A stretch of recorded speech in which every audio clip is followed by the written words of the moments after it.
The next step is to start looking at inserting some schematic components into our drawing. So what we do there, we'll zoom in a little bit so that we can see our rungs and our ladders like that. And what we're going to do, we're going to add the drawing to the project. So it's a right click, add active drawing, yes to the project default values.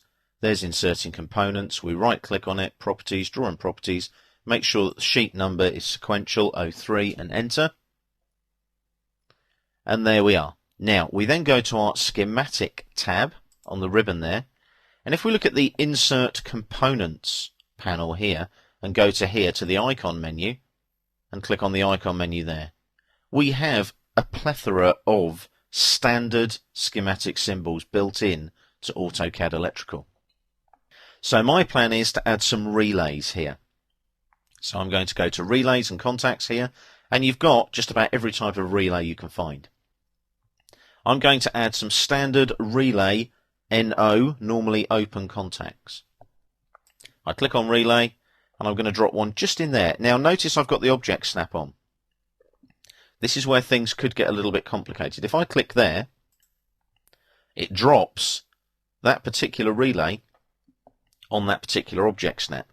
I'm going to give it a component tag, which is going to be 001, and I'm going to OK that.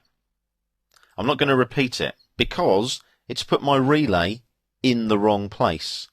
So I actually need to move that.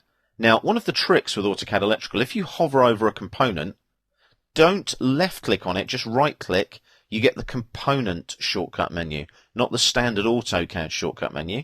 You go move component, and you can just move it down, and I'll move it down there. But before I move it, I'm going to switch object snap off for the moment, and I'm just going to drop it on that wire right there. And as you can see, it updates. So that's put that component in the right place for me. So you'll see there that that's now in the right place. What I'm going to do now is add another relay. So I go to the icon menu, and the good thing is it remembers my recently used schematic components there. So I click there, and I'll drop another one in there like that. Now remember, component tag, that needs to be the next one along, so that'll be 002. And what I do there is I OK that. And it puts K002 in there for me. Now again, the text, can you see that? That's an attribute. Now I can edit that attribute just by right-clicking over it, attribute, and I can move the attribute. So I click on the attribute there, right-click to confirm, pick a base point, and I can move that anywhere I want it to. So I could perhaps pop it up, down, left, right, like so. And then it's enter to finish. So I can edit the component and the attribute at any time. Okay, what else should we pop in there? Let's put some relay coils in as well to go with our relays. So we'll go to the relays one here again, and we'll go for, let's put some relay coils in there, just basic ones. And I'll just drop that there, like that. And that's come up as K1. So that's a slightly different component tag. So what I'll do there is that's a relay, so I'll put there relay RECO, relay coil, and we'll call it RECO 1. Let's go for that. And there you go, relay coil 1. So I can add that information at any time. So that's how you insert components using AutoCAD Electrical. You've got the insert components here. You've also got other peer-to-peer components as well.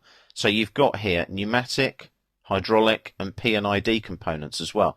So you'll see there, look, that's piping and instrumentation symbols. They can be applied to your electrical drawing as well. So that covers you pretty much for most disciplines that you'll work with when you're creating your AutoCAD electrical drawings.